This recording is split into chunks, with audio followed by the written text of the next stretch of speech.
Deep inside the Virginia State Archives, hidden beneath decades of official records and forgotten files, rests a collection of papers that authorities tried with all their strength to keep buried for more than 200 years. Within that collection are 23 witness accounts, 14 coroner reports describing deaths so violent they seem beyond reason, and a single blood-stained diary belonging to a woman whose very name became linked with terror throughout Henrico County. The year was 1801, and Kate Bender had just begun what people in whispers later called the hunting season that never seemed to end.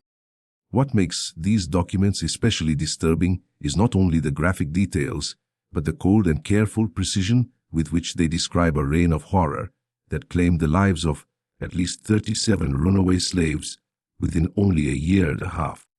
Even more frightening is how close these crimes came to being erased from history forever. Before we step deeper into the tale of Kate Bender and the nightmares that unfolded in the woods of Henrico County, I should tell you something. This channel is dedicated to uncovering the darkest, most carefully researched historical mysteries that others hesitate to reveal. If you are brave enough to listen to stories like this, remember to subscribe and press the notification bell so you never miss one. And I am curious, where are you watching from? Share in the comments below which state or city you're listening from. Now, let's step into the shadows of Virginia in 1801, where woman's hunger for revenge would twist her into something far more terrifying than any creature from folklore. The discovery of these sealed documents in 1987 shook the academic world, but the material inside was considered too sensitive to make public. What you are about to hear has been pieced together from those hidden records, survivor stories, and courtroom testimonies that build a portrait of evil so exact and brutal that it forces us to rethink everything. We believed we knew about the time of the Underground Railroad. Richmond, Virginia in 1801 was a city walking on the thin edge of chaos. The failed rebellion led by Gabriel Prosser the summer before had left the entire region in a state of constant fear, with plantation owners sleeping beside loaded muskets and enslaved people disappearing into the night at rates never seen before. It was in this atmosphere of suspicion and dread that Kate Bender stepped out of obscurity and into lasting infamy. Henrico County, just outside the bustling tobacco markets of Richmond, was filled with wide plantations connected by dirt roads winding through heavy forests and dangerous swamps. This region had become a vital path for runaways, trying to reach the free states of Pennsylvania. With underground railroad guides mapping secret trails through the very wilderness that would soon become Kate Bender's hunting ground. Kate Bender was not the kind of woman anyone could easily forget. Nearly 6 feet tall, with shoulders broader than most men's and arms that looked more like tree trunks than human limbs. She had a physical power that demanded notice everywhere she went. Witnesses would later swear that her hands were so strong she could crack walnuts with her fingers and bend iron horseshoes without much effort. But what unsettled people most were her eyes. They were pale gray, cold and piercing, seeming not to look at people but through them, as if always calculating something others could never quite understand. She was born Catherine Elizabeth Hartwell in 1765 to poor tenant farmers in the Virginia Piedmont. From her earliest years, Kate learned that survival meant both strength and ruthlessness. Her childhood was shaped by endless hard labor in the tobacco fields and the constant threat of losing their land, experiences that hardened her into someone who saw life only through struggle and violence. By the time she was grown, Kate had earned a reputation for ending arguments with her fists and frightening grown men into silence simply by standing before them. In 1789, she married Thomas Bender, a plantation overseer whose cruelty was well known throughout Henrico County. Thomas was barely 5'8", but his violence toward the enslaved workers under his charge was so severe that even other overseers found it shocking. He carried a whip laced with metal studs and seemed to take pride in inventing psychological torments as much as physical punishments. Kate, rather than being disgusted by her husband's cruelty, appeared fascinated by it. She often watched from the shadows as he carried out his punishments, studying with quiet interest. The Bender plantation sat on 200 acres of fertile tobacco land bordered by the Chickahominy River to the north and thick pine woods to the south.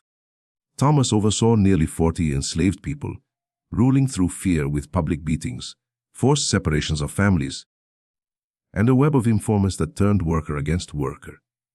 Kate ran the house with an equally iron hand, treating domestic slaves with such cruelty that some attempted suicide rather than face another day of her torment. Their marriage was as violent as it was passionate. Neighbors often reported sounds of shattering furniture and angry shouting echoing from the Bender house late into the night. Yet Thomas seemed deeply attached to his towering wife, perhaps recognizing in her the same hunger for brutality that lived within himself. Kate, for her part, seemed to view Thomas as the only person who truly grasped her nature, the only man ruthless enough to match her. They never had children, which gossips in the county blamed on Kate's size and temperament. Dr. Samuel Richardson, who sometimes provided medical care on nearby plantations, would later write in his private notes that Kate Bender had the body of a draft horse more than a woman and displayed signs of being cut off from normal human feelings. These remarks, written years before her crimes came to light, would later appear hauntingly accurate. By the year 1800, the Bender plantation had become a name whispered in fear among enslaved communities.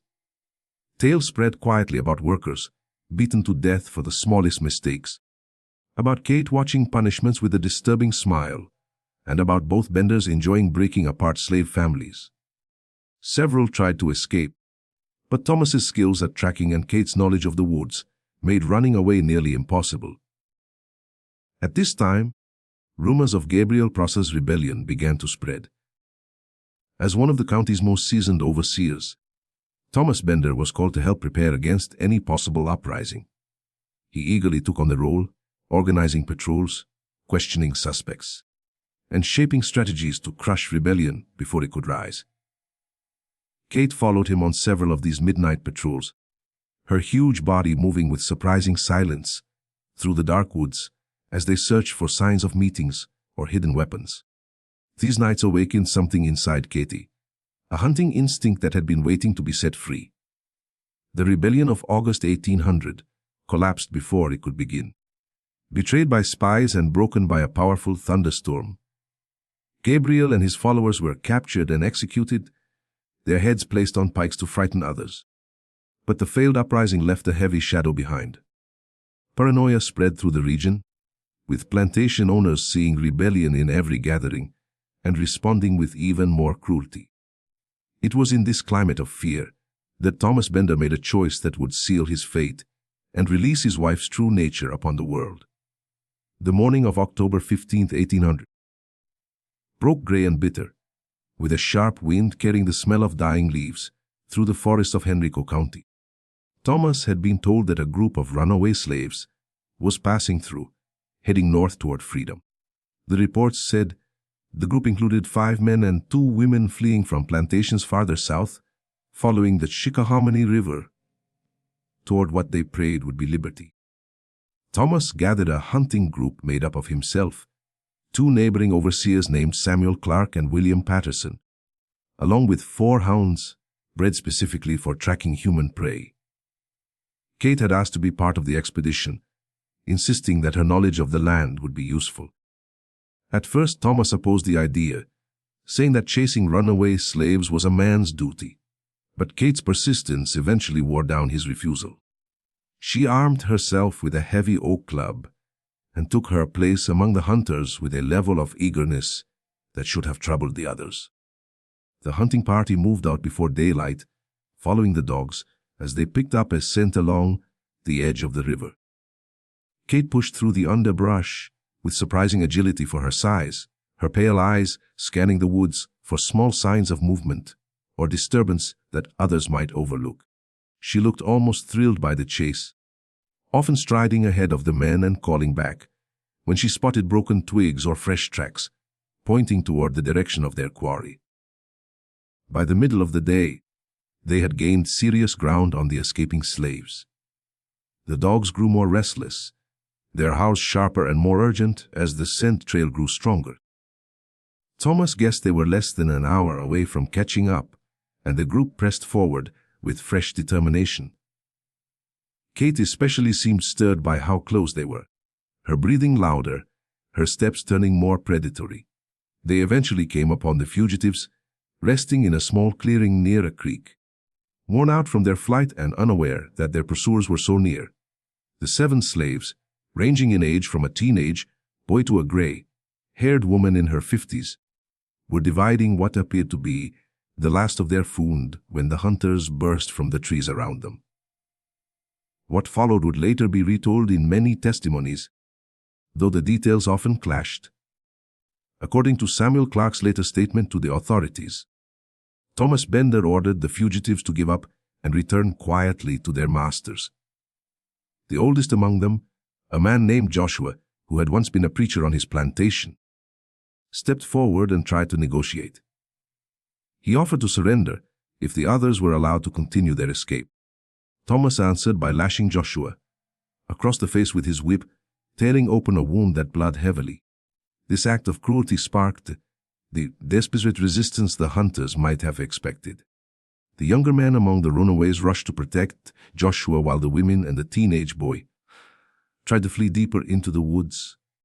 In the confusion, Kate would later claim her husband had gotten separated from the main party while chasing 2 of the young men down toward the creek. The official account, recorded later in the Henry County Courthouse, stated that Thomas Bender was discovered 2 hours later floating face down in the shallow water, his skull crushed by what looked like a heavy stone. But Kate's private version, written in a rough, jagged hand in her personal journal found years afterward, painted another picture. She wrote that Thomas had trapped the 2 young men at the creek's edge and was beating them savagely when they turned on him with wild fury. She claimed she had stood frozen in horror as they smashed his head with rocks pulled from the creek bed until he lay lifeless. Whether Kate's account was true, or whether she herself had a more direct role in her husband's death, would remain uncertain for investigators who studied the case decades later.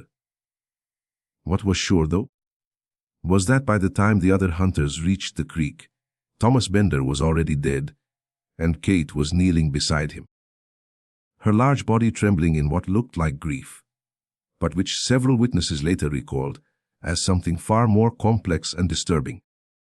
The 2 fugitives accused of killing Thomas were never caught.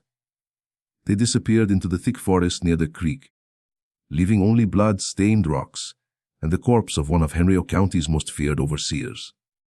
Samuel Clark and William Patterson, stunned by the sudden shift in events, helped Kate lift her husband's body, brought it back to their horses, and escorted her home in silence. The funeral of Thomas Bender drew nearly every plantation owner in the county. His death was seen as a direct blow to the order that ruled their world. The fact that slaves had managed to kill a white overseer and escape justice was considered a dangerous precedent that might inspire more rebellion. At the gathering, voices called for stricter patrols and harsher punishments, but Kate Bender sat through it all, her face set like stone. None of those present could have imagined the storm building behind her still expression. The loss of her husband had not only crushed her, but had awakened something dark and primal within her. As she watched his coffin lowered into the earth, Kate Bender was already shaping a plan for revenge that would consume the rest of her days. Dr. Richardson, who attended the funeral as the family doctor, later wrote that Kate's behavior during the service deeply unsettled him. She did not shed tears, barely spoke, and seemed to study the mourners with the same cold stare she once had while watching her husband punish others. When neighbors tried to comfort her, she replied with short, flat words in a voice so void of emotion that some later said it chilled them. In the weeks that followed Thomas's burial, Kate seemed to withdraw from ordinary life. She dismissed most of the plantation's workers, keeping only a few to handle basic chores, and began spending long stretches of time alone in the forests around her land. Neighbors who saw her during these wanderings said She appeared to be studying the landscape with great care, memorizing every trail, every stream, and every tree for reasons unknown. By December of 1800, Kate Bender had nearly vanished from normal society. The plantation house, once run with coal deficiency under Thomas, had turned into a quiet, shadowed place that neighbors avoided. Local shopkeepers noticed she had started buying odd supplies, coils of rope, heavy snares meant for catching large animals, and tools whose use was not clear. During this time of seclusion and supposed mourning, Kate was quietly building the skills and methods that would soon make her the most feared predator in all of Henry County. Few could have guessed that the grieving widow was actually preparing a campaign of vengeance that would terrify the region for nearly 2 years. Kate's shift from mourning widow to deliberate killer was not instant. Through the harsh winter of 1800 and into the early spring of 1801, she underwent a transformation that was both complete and frightening. The woman who emerged from that solitude was nothing like the overseer's wife who had buried her husband just months before. Her first confirmed kill took place on March 23, 1801, though the body would not be found until nearly a week later. The victim was a young man named Samuel, who had escaped from a plantation nearly 40 miles south and was following the Chicoman River north in hopes of reaching free land. His corpse was discovered hanging from a large oak tree about 2 miles from the Bender property, suspended by a rope noose. What made the scene most disturbing was not just the fact of his death, but the way his body was left. His hands were tied behind his back with leather straps, and his clothes showed he had fought desperately through thick brush. Even more chilling were the marks on his neck, which suggested he had first been strangled by hand before being hanged, as if the killer had wanted to make certain he died by more than one method. Local constable James Whitfield carried out a shallow investigation and ruled that Samuel had most likely taken his own life in despair over his failed escape attempt. This explanation convinced no one who seriously looked at the evidence, but the authorities were unwilling to admit that a runaway slave had been murdered, because that would force them to investigate and possibly charge a white culprit. The case was officially closed in less than 2 weeks, and Samuel's body was placed in an unmarked grave in the county's Potter's Field. Yet, for those who could read the signs, Samuel's death marked the beginning of a pattern that would become harder and harder to dismiss. Kate had spent the winter months learning the routes and pathways often used by escaping slaves, studying their habits and choices with the same careful discipline that her husband once used when breaking defiant spirits.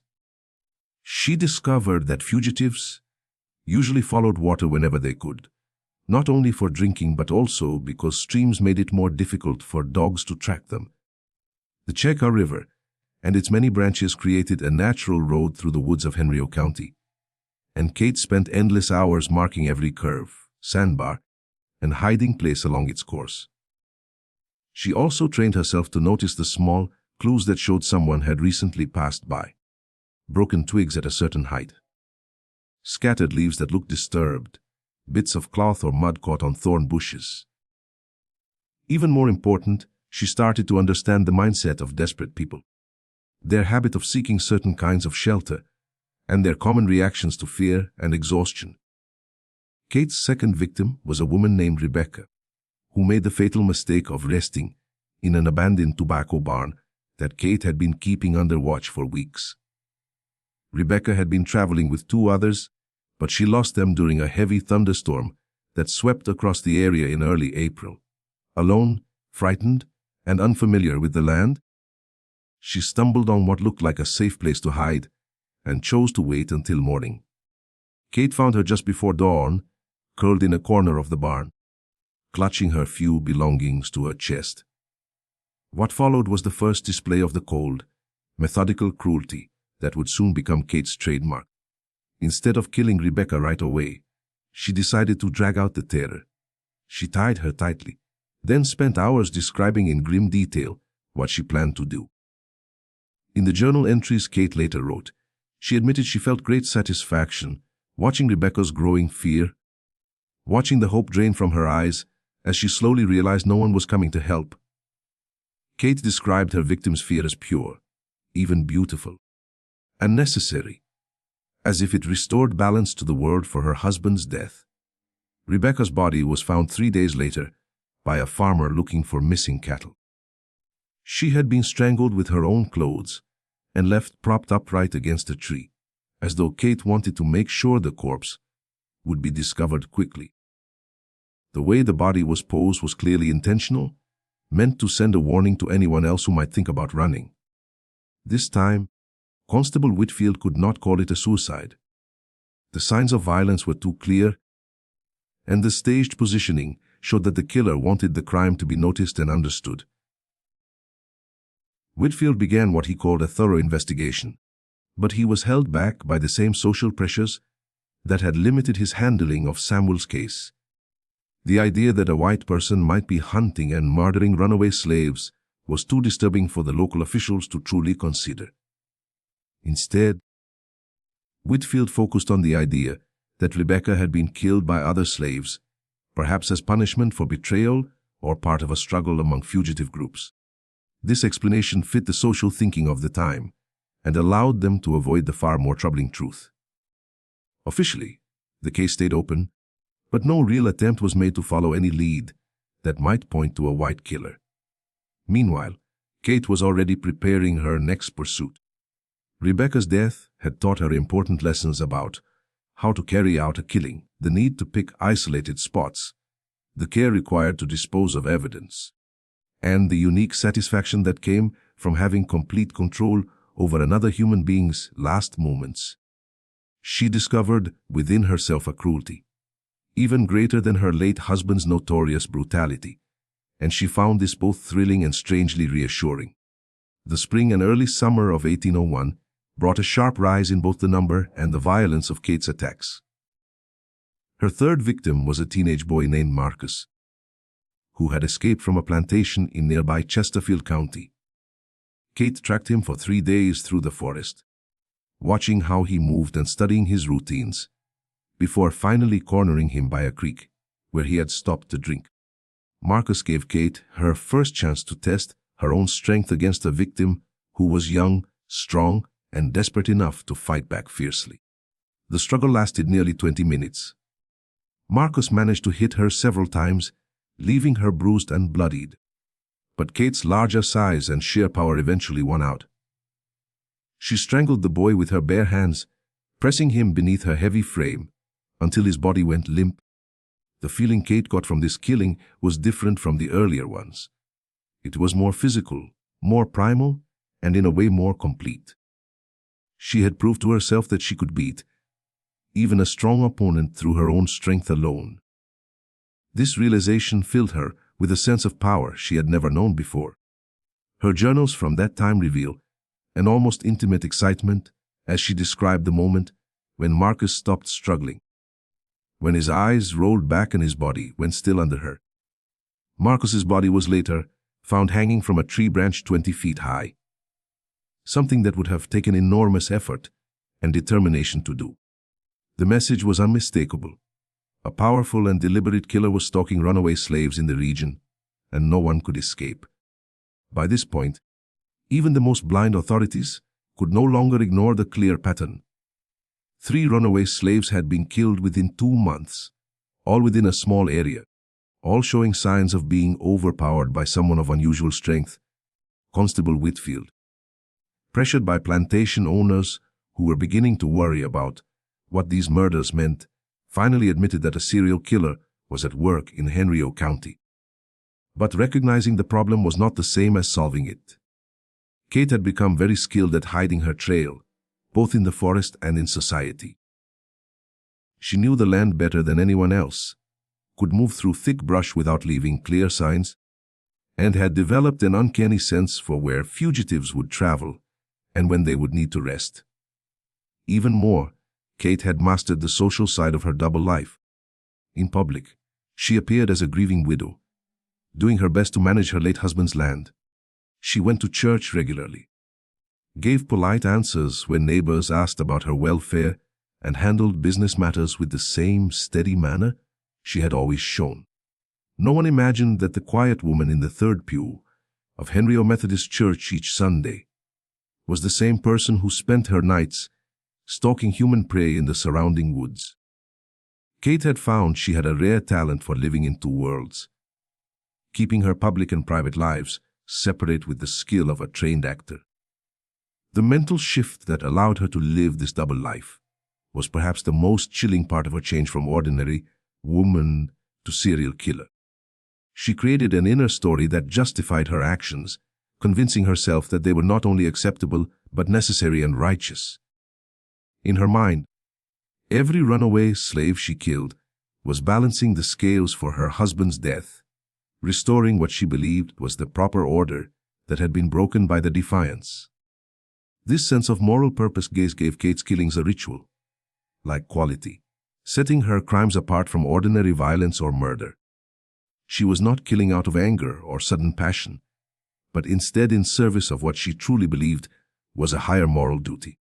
This belief made her far more dangerous because it removed the normal mental barriers that might have stopped her or forced her to face the terrible weight of her actions. As spring shifted into summer in 1801, Kate Bender had already transformed into something beyond the usual categories of criminals. She was no longer just a murderer, but a predator who had found her natural place and her chosen prey. The deep forests of Henry County became her hunting ground, and every runaway slave who stepped into that wilderness was putting their life at risk from a killer whose skills and boldness grew with each successful hunt. By the middle of summer in 1801, Kate Bender had sharpened her methods to a level of discipline and efficiency that could have impressed skilled military planners.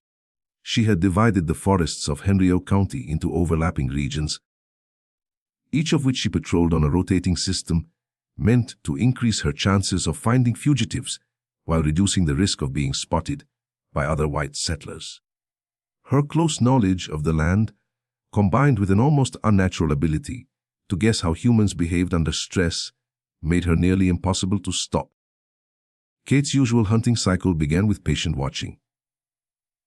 She would spend 3 or 4 days moving through a chosen section, searching for signs of movement and marking likely camping places or hiding spots. Her ability to read the smallest clues in nature had grown to an amazing level.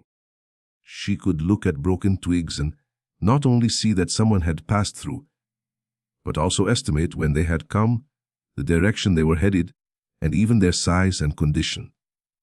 Once she confirmed signs of fugitives, Kate would set up what she called observation posts. These were carefully hidden spots that allowed her to watch paths and water sources without being seen. She had built more than a dozen of these posts in her hunting area, each supplied so she could stay hidden for days if needed. From these positions, she could study the habits of her prey, learning their movements and spotting their weak points. The way Kate understood and described the psychology of runaway slaves was both sharp and frighteningly correct. She knew most escapees would travel at night to avoid being noticed, that they would search for water for both drinking and washing, and that they would prefer thick cover during the daytime. On a deeper level, she realized fear and exhaustion made them predictable, leading them to choose the most obvious path or shelter, even when it was unsafe. She also knew how groups worked. Families would never leave behind a sick or weak member. Groups under pressure often split up and try to meet later at secret spots, and single travelers were much more likely to take reckless risks than groups. This understanding allowed her to turn their own survival instincts against them, trapping them with the very choices they thought would save them. Her fourth confirmed victim was a man named Isaiah, who had escaped with his pregnant wife, Sarah, and their 8-year-old son David from a plantation in Gland County. They had been traveling for almost a week when Kate first saw them resting beside a small stream only 3 miles from her land. Instead of attacking quickly, Kate spent 2 days watching them, learning their habits and seeing what weaknesses she could use. She soon noticed that Isaiah was becoming more desperate as Sarah's pregnancy made traveling harder. Sarah was showing troubling complications, slowing their progress. while young David was showing signs of illness that worried both parents. The family was trapped between the impossible choice of moving forward slowly or risking capture if they stayed too long in one place. Kate's assault on the family showed a cruel level of planning and manipulation. She did not strike directly. Instead, she aimed at their survival. Over several nights, she stole their blankets, poisoned their water, and left false signs of slave catchers that forced them to leave safe spots for more dangerous ones. The mental stress of these tricks wore them down more effectively than any sudden attack could have. Isaiah grew paranoid and weak, making bad decisions that left his family exposed. Sarah's health declined further, and David began to look dangerously malnourished. By the time Kate stepped out of hiding, the family had lost the strength to resist her. Her journal entries about those final days are still deeply unsettling, even after 2 centuries. She wrote in detail about how she believed in slowly breaking their spirit, comparing it to taming difficult horses or breaking wild dogs. She didn't see their suffering as cruel, but as the natural result of their choice to fight against the order of society. The killings themselves were spread over 3 days, with Kate purposely stretching out their pain for her own satisfaction. She killed David first, strangling him as his parents were forced to watch, then used his death to mentally torture them by describing what she planned to do to each of them. Her writing suggests she gained a particular, dark pleasure from Sarah's begging for her unborn child's life, which Kate saw as proof of weakness that made slaves unfit for freedom. Isaiah's death came on the 2nd day. She forced him to dig graves for his son and his pregnant wife, then strangled him with the same rope she had used on David. She left his body beside the shallow graves, calling it in her notes a monument to the hopelessness of rebellion. Sarah, already weak from pregnancy and grief, survived less than 6 hours after her husband's death. She died from a mix of exhaustion, dehydration, and despair. When the family's bodies were discovered, shock spread across Henry County, and the authorities could no longer dismiss the killings. 3 more runaways had been murdered, including a pregnant woman and a child, and the evidence clearly showed it was the work of one killer, growing more ruthless with time. Plantation owners across the county pressured the authorities to act, while enslaved people whispered stories of the pale demon woman haunting the forest between Virginia and freedom. Constable Whitfield, realizing his career depended on solving the case, announced what he called a thorough investigation. He arranged search groups to sweep the woods where bodies had been found, questioned possible witnesses, and even offered a reward for anyone with useful information. But Kate had already designed her campaign to use their weaknesses. The investigation was blocked by many problems. The first was the widespread attitude that runaway slaves were criminals who deserved their fate. Most white residents had little sympathy for the victims and little desire to spend money or effort catching the killer. Some even quietly praised the murders, seeing them as proper punishment for those who dared to run. The second obstacle was Kate's choice of territory. The forests she used were thick, vast, and known only to her. Search parties could wander for weeks without finding even a fraction of the paths, hiding spots, and landmarks she had mapped out. Her skill in observing the searches while staying hidden meant she could avoid capture even when people were close to her. And perhaps most importantly, no one suspected a woman. The idea that a female could be behind murders, requiring such strength and cruelty, was unthinkable to them. This belief removed her from suspicion right away, letting her continue her campaign under a kind of invisible cover that was nearly impossible to break. Kate fully understood these advantages, and her diary entries from this time show a growing belief in her ability to keep killing without suffering any real punishment. She had begun to think of the murders not as a short campaign of revenge, but as a lasting duty that gave her life both direction and purpose. The shift from grieving widow to serial murderer was now complete, and Kate Bender had discovered what she believed to be her true path. The late summer and early fall of 1801 brought a faster pace to her killings. a rhythm that reflected not only her rising confidence, but also her deepening need for the dark satisfaction that each murder gave her. Her victims during these months included a blacksmith named Abraham, who had escaped from Richmond, twin brothers Matthew and Mark, who had run from a plantation in Charles City County, and an older woman named Ruth, who was traveling alone toward what she hoped would be safety with free blacks in Pennsylvania. Every murder showed some new improvement in Kate's methods and mental control. She had learned to lengthen the psychological torment before death, crafting ways of mental cruelty that often proved more effective than physical violence in crushing her victim's spirit. She also began collecting trophies from each kill, pieces of clothing, personal belongings, or even body parts, which she stored as reminders of her grim achievements. This collection, hidden in a specially built cellar under her house, quickly became an obsession that consumed much of her attention. She would spend long hours arranging and rearranging the pieces, reliving every murder through the evidence left behind. Her diary entries from these moments reveal a mind that had passed into territory that could only be described as purely wicked. By October of 1801, Kate Bender had murdered at least 12 escaped slaves, and whispers of the forest demon had begun to spread across the Underground Railroad. Conductors started warning potential escapees about strange dangers in Henry County, and some routes were permanently changed to avoid the area. For Kate, this was not a setback, but rather a thrilling new challenge. She began widening her hunting ground, following potential targets farther from her home, and creating new tactics for finding victims in unfamiliar places. The hunting season that began with her husband's death showed no sign of ending. Kate was only beginning to test the full measure of her cruelty. As autumn turned into winter, Kate's name had spread beyond Henry County and moved throughout Virginia's Underground Railroad like a spreading disease.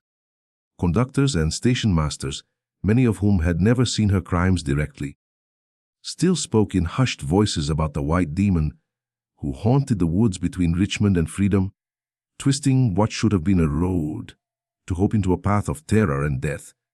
The fear Kate caused went far beyond her actual number of victims.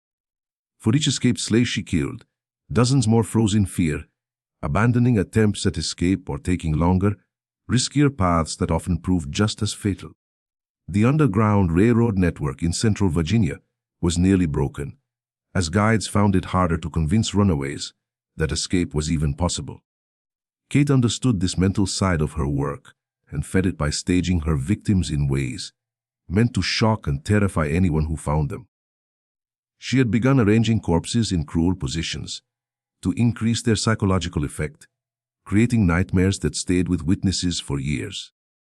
Hanging bodies from trees became her trademark. But she varied the details so people would not grow used to the sight.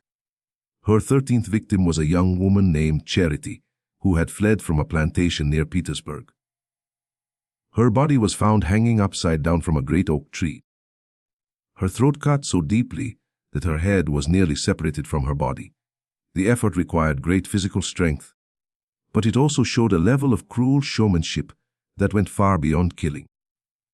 Kate wanted anyone who saw Charity's remains to know they faced something more than ordinary evil. The result was exactly what she wanted.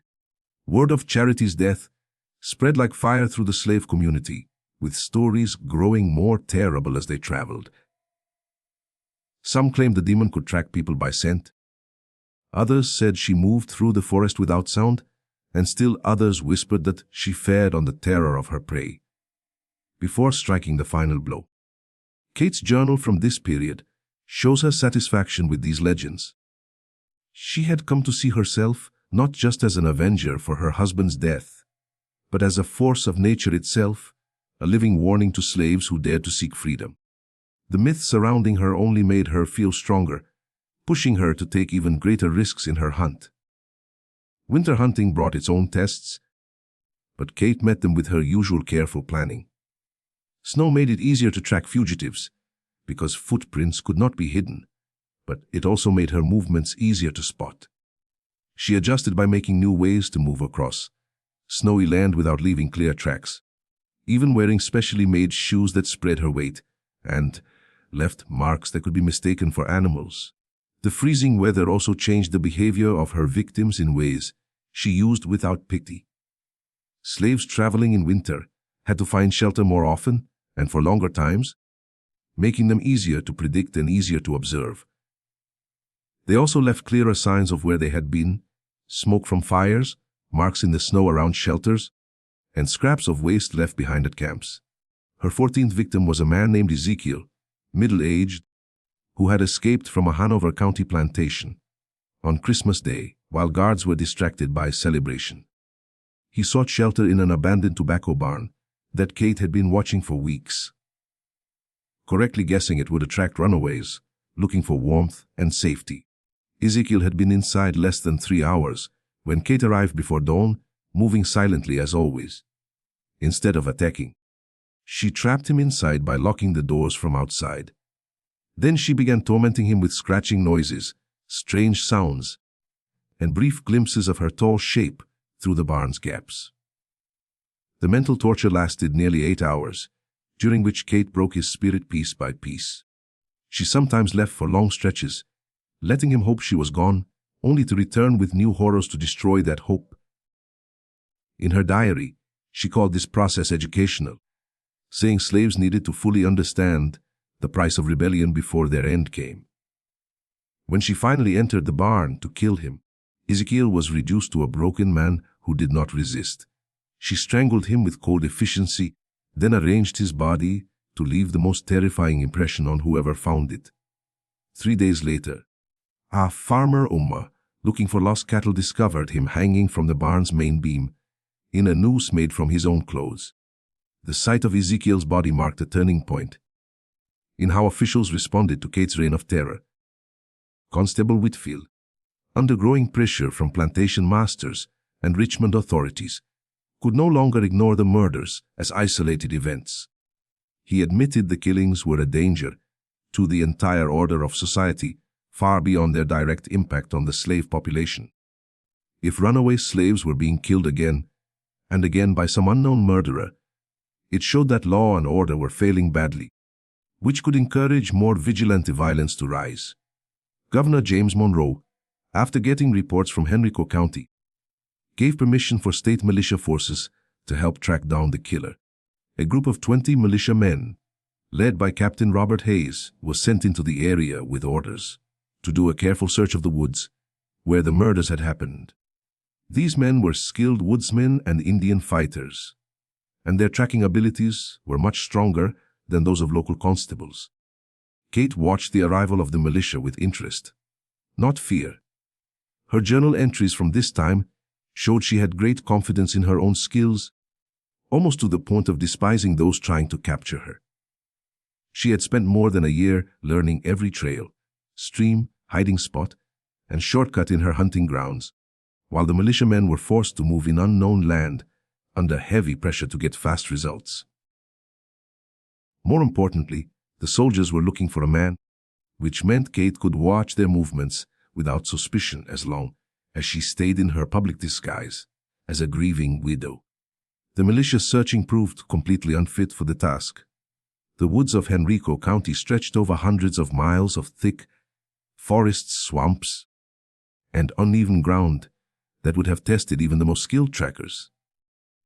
Kate's deep knowledge of the land allowed her to stay ahead of them, while still looking for prey, and she quickly noticed weak spots in their searching style that she could take advantage of. Even more, the very presence of the militia actually made her hunting easier, because it forced runaways away from their usual paths and into unknown areas where they were much more likely to make fatal mistakes. Some fugitives, while avoiding patrols, stumbled straight into Kate's carefully controlled grounds, making them simple targets for her advanced hunting methods. Her 15th victim was a teenage girl named Patience, who had gotten separated from a larger group while fleeing militia patrols. Alone, scared, and unfamiliar with the land, Patience made one poor choice after another that led her directly into Kate's grasp.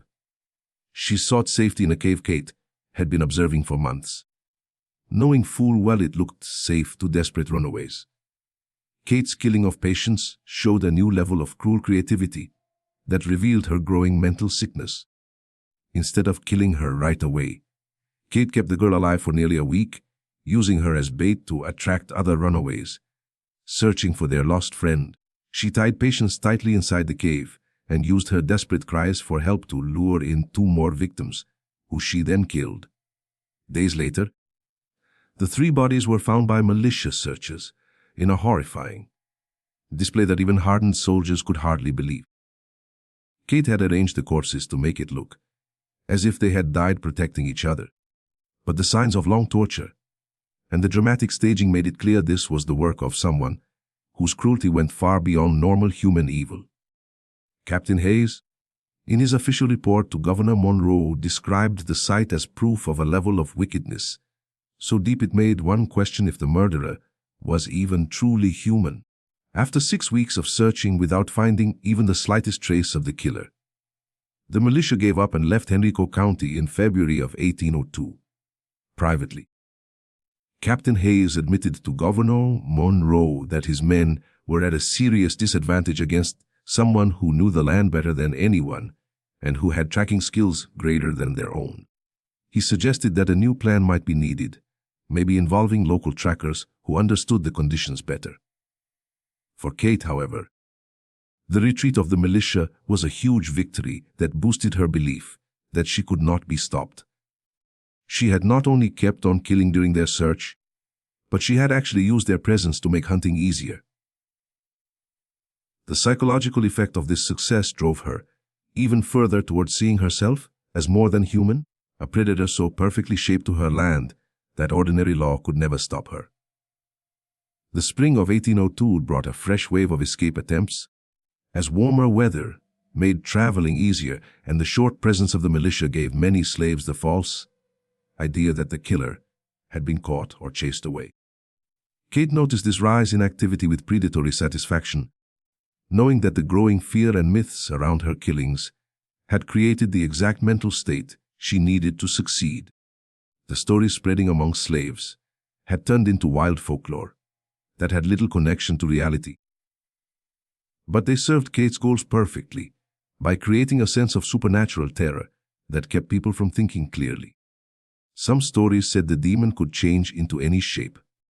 Others claimed it could appear in many places at once. Still others said it fed on souls instead of simply killing bodies. Kate encouraged these superstitions by making her murder scenes more and more theatrical, adding strange symbols and body arrangements that suggested unearthly powers. She often left behind objects or symbols with no meaning at all, but which seemed important to frightened witnesses trying to make sense of things. Her 16th victim, a blacksmith named Daniel, who had escaped from a plantation in New Kent County, was discovered nailed to a huge oak tree in a crucifixion pose, with railroad spikes driven into his hands and feet. This horrifying display showed how Kate was moving from being an opportunistic killer to becoming a methodical artist of death. She had spent weeks preparing for this, gathering materials, watching Daniel's travel paths, and preparing the site to ensure the most shocking result. The religious imagery was carefully chosen to suggest that the killer saw runaways not just as criminals, but as sinners deserving holy punishment. Daniel's murder marked the beginning of what Kate herself called her theological period, when she began filling her killings with heavy religious symbolism. Her journals from this time showed a twisted belief system that mixed distorted Christianity with racial hatred and her own thirst for revenge. She convinced herself that slavery was part of God's natural order, where whites were the chosen masters and black people were created only for labor. Runaways were not just lawbreakers, but rebels against God's design, and they deserved punishments worse than death. By killing them in symbolic, brutal ways, Kate saw herself as an instrument of divine justice, while also avenging her husband's death. This warped theology gave her a dangerous sense of holy mission that made her even more threatening than ordinary sadists.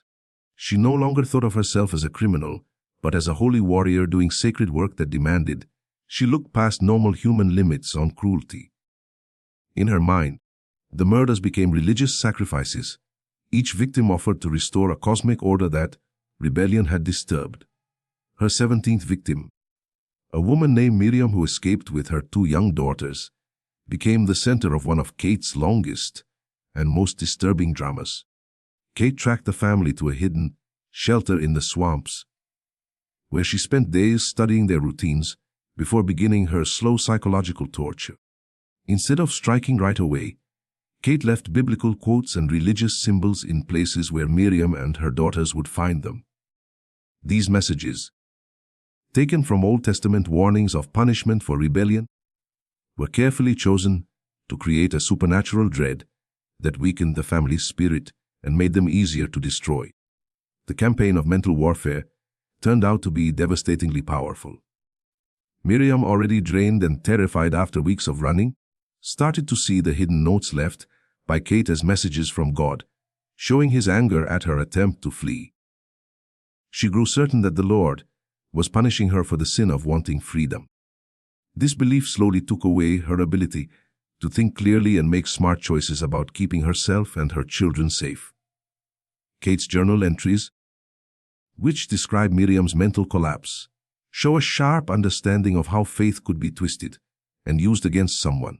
She had figured out that Miriam's strong Christian faith could be targeted as a weakness, more effective than threats or even direct violence. And she used this knowledge to break Miriam's spirit without ever lifting a hand against her. When the killings finally took place, they were not simple murders. Kate staged them as dramatic religious displays, filled with Christian symbols and rituals borrowed from many traditions. She arranged the bodies to make it appear that divine anger had struck the family as punishment for trying to escape what was said to be their God-given fate. She even burned Bible verses and placed religious objects at the scene to give the illusion of supernatural involvement. The discovery of Miriam and her daughters caused a new wave of terror within the enslaved community, a fear greater than anything Kate had caused before. The religious staging of the deaths suggested that the murderer was not only powerful and clever, but might even have heaven's approval for the cruelty. Slaves who once thought of escape as risky, but still possible, began to see it as cursed, a sin so serious that it would bring divine punishment upon them and anyone who dared to help them. This religious angle became Kate's most effective weapon in her war against the Underground Railroad. Conductors found it harder and harder to persuade potential escapees that the dangers could be handled, since it seemed the killer had both human cleverness and divine approval. Several well-used roads were completely abandoned, and the number of slaves escaping through central Virginia slowed to almost nothing. Kate's 18th victim was a teenage boy named Joseph, who had fled alone from a plantation in Portland County. His killing showed how much Kate's methods had grown, from simple murder to elaborate mental and spiritual warfare. She shadowed Joseph for nearly a month, learning his habits and slowly breaking down his defenses through a campaign of terror that made him believe demons were chasing him. The torment was so extreme that when Kate finally revealed herself, Joseph actually felt relief to see a human face, even though he knew it was his murderer. Her journal records his strange comfort at realizing his tormentor was human and her cruel joy at then crushing that last hope by telling him she was God's chosen tool of vengeance, sent to punish him for defying the natural order. Joseph's body was discovered posed like a crucifixion, similar to Daniel's, but with even more religious detail. Kate had started mixing elements from many Christian branches, creating twisted rituals that borrowed from Baptist, Methodist, and even Catholic practices. These scenes showed a growing sense of theological reasoning behind the murders. The religious complexity of these later killings caught the attention of church leaders across Virginia who realized someone with serious biblical knowledge was behind them. Several ministers tried to fight back by preaching against vigilante violence and urging mercy, even toward those who fled slavery. Yet their words carried little weight because many of their own congregations quietly supported what the killer was doing. Reverend Samuel Crawford of Henrico Methodist Church, where Kate regularly attended, later admitted he had begun to suspect the murderer was part of his own flock. The use of certain Bible translations and interpretations showed that the killer had formal education in Scripture, not just common folk knowledge. Still, he never suspected Kate, whose public image was that of a grieving widow wrestling with her faith. Her ability to live two lives at once had reached an astonishing level. She could join Sunday worship with seeming sincerity, then spend nights committing acts that mocked every Christian teaching. Her journals show no sense of conflict between these two sides of her life, suggesting a mental split that allowed her to be both respected community member and ruthless predator without guilt. By the summer of 1802, Kate Bender had gained total control over her hunting ground in a way that had never been seen before in American crime. She had nearly shut down the Underground Railroad across central Virginia, terrified the slave community into giving up most escape attempts, and built a dark legend around herself that magnified her actual power many times over. She had become the perfect predator, so well suited to her surroundings and prey that the usual law enforcement methods seemed useless against her. But her perfection, as she would soon learn, contained the roots of her eventual downfall. Her great success created circumstances that would bring about her ruin, though in ways she could never have guessed. Late in the summer of 1802, something unexpected happened that changed everything about Kate's deadly campaign. A group of free blacks from Philadelphia, led by a man named Augustus Freeman, entered the story. Freeman had escaped from Virginia 15 years earlier, and had since become a successful businessman and a respected leader in Philadelphia's abolition movement. He had followed news of the murders with rising alarm. He realized that the killer in Henrico County was a threat far larger than one county, or even one state. Freeman had long kept connections with conductors of the Underground Railroad across the Mid-Atlantic and understood that Kate's actions were choking off one of the most critical escape routes between the Deep South and freedom. Over 18 months, more than 30 confirmed murders had taken place, and many more disappearances suggested the true number was much higher. The chilling effect of these killings stretched beyond Virginia, frightening potential escapees across the Carolinas and Georgia. Working with leaders of the Underground Railroad, including the famous Harriet Tubman, who had never lost a person on her dangerous journeys, Freeman built a plan to stop the killer. Where white law officers had failed, he meant to succeed through careful planning and skill. His plan was to carry out a careful investigation, mixing the abilities of skilled trackers with the intelligence, gathering methods that had helped other escape networks thrive. Freeman gathered a team of 8 men, all either escaped slaves or free blacks, deeply experienced in secret operations. Among them were trackers who could read signs invisible to white searchers, men skilled in Komoyuma knowledge from slave communities without raising alarms, and fighters who had the training to face a killer, known for both cruelty and cleverness. The team came to Henrico County in early September, blending in by posing as traveling laborers, looking for work in the tobacco harvest. Their presence did not worry local whites, who were used to seeing black workers move around at harvest time. But in the enslaved community, whispers spread quickly.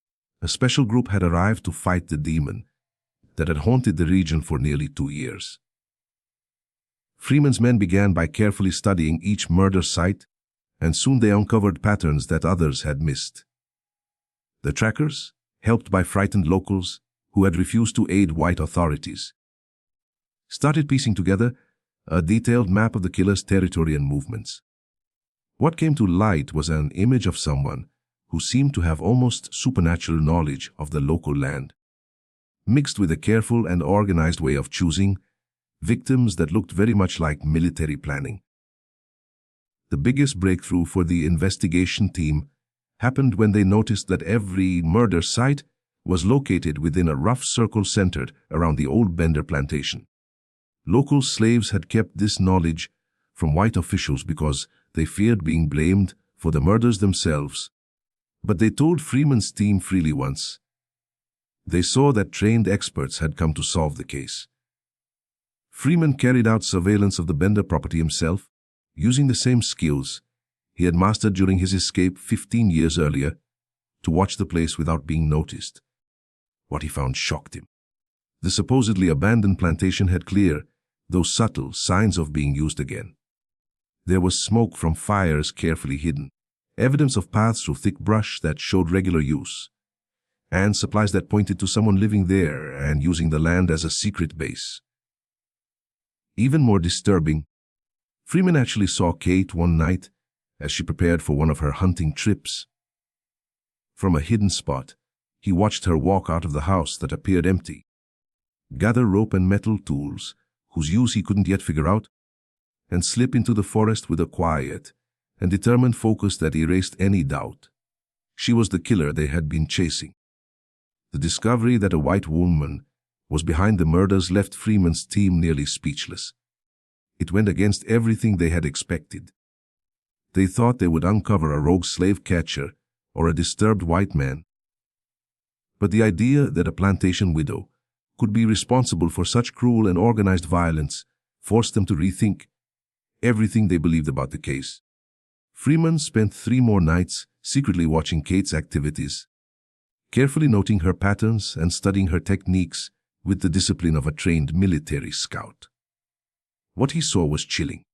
Kate had developed such expertise in tracking and killing human beings that it was beyond anything Freeman had experienced in his own years of running from slavery. She moved through the forest like a natural predator, followed trails that were invisible to most, and showed a patience and determination that made her nearly unstoppable. But Freeman also noticed weaknesses in Kate's style that could be turned against her. Her long success had made her arrogant. She had fallen into habits and routines that made her movements predictable to someone watching closely. Even more, her obsession with hunting escaped slaves blinded her to the thought that she herself might one day become the one being hunted. Freeman's plan to stop Kate required careful teamwork and tactics that showed his group's deep experience in hidden operations. They knew they couldn't face her directly in the woods she knew so well. Instead, they decided to use her own methods against her, turning the tables so she would become the prey. The idea was to stage a false escape attempt that would lure Kate into pursuing a victim she thought was easy. A young man named Samuel, who looked very much like the kind of person Kate usually hunted, would travel on the same paths real escapees had used, leaving signs behind that would surely catch Kate's attention and pull her toward a trap. The mental side of the plan was just as important. Freeman understood that Kate relied on fear and confusion to weaken her victims, making them too terrified to think of resistance. But his team would remain calm, ready, and fully informed of Kate's methods. For once, they would hold all the advantages Kate normally had, while she would fall into the same traps that had doomed so many of her victims. The operation began on the night of September 23rd. Samuel started his journey about 10 miles south of the Bender property, following a path the team had confirmed was one of Kate's favorite hunting routes. Samuel, being an experienced conductor on the Underground Railroad, knew exactly how to leave convincing signs without making the little mistakes that had exposed real runaways in the past. As Freeman expected, Kate found Samuel's trail within 2 days. Her journal from that time shows her excitement at spotting what looked like a perfect target, a young, healthy man traveling alone on a predictable path toward free lands. She began her usual stalking routine, never realizing that she was the one being tracked. Freeman's men were hidden all around, quietly watching both her and Samuel. For nearly a week, this deadly game of cat and mouse went on. Kate followed Samuel through the thick Virginia woods, while Freeman's men followed them both. Samuel played his role perfectly, showing the right mix of caution and exhaustion that made him seem real, all the while leading Kate closer to the ambush Freeman had set. Kate's ratings showed her anticipation growing as she prepared to take what she thought would be her 19th victim. She had even planned a more dramatic religious display for this murder, hoping to crush whatever strength was left in the Underground Railroad around central Virginia. Her belief in her own power had grown so extreme it bordered on madness. She entered this hunt with the careless pride of a master at her craft, unaware she was walking into her own trap. The showdown came in a small clearing by Mill Creek, about 5 miles southeast of the Bender plantation. Freeman had chosen the location with precision. It offered many escape paths for his men, but very few for Kate. Thick undergrowth surrounded the clearing, hiding his men but leaving them clear shots into the center, where Kate would strike. Just before dawn on September 29, Kate crept into the clearing with her usual sharp silence. Samuel had made camp in the middle of the clearing, with a small fire burning, pretending to be a tired escapee who thought himself safe for the night. To Kate, he looked exactly like the kind of victim that had made her feared across Virginia. But this time, Kate was walking into the gun sights of 7 men. They were hidden all around the clearing, rifles ready, everyone with a perfect line of fire. Freeman himself was in a spot where he could see Kate clearly and direct the trap. Kate struck in the same style she had used for 18 months of killings. She dashed out of the trees with sudden force, covering the short distance to Samuel in seconds. Her massive hands reached for his throat with the same deadly skill that had ended dozens of lives. But Samuel was not helpless and not asleep. As she grabbed for him, he twisted free with practiced speed and shouted the signal. In that instant, 7 rifles fired together. The storm of musket balls tore into Kate. Her unnatural speed and strength saved her from instant death, but she couldn't escape the damage. Several shots ripped into her, and 2 slammed into her chest, knocking her to the ground in the clearing she had thought would be the site of her next kill.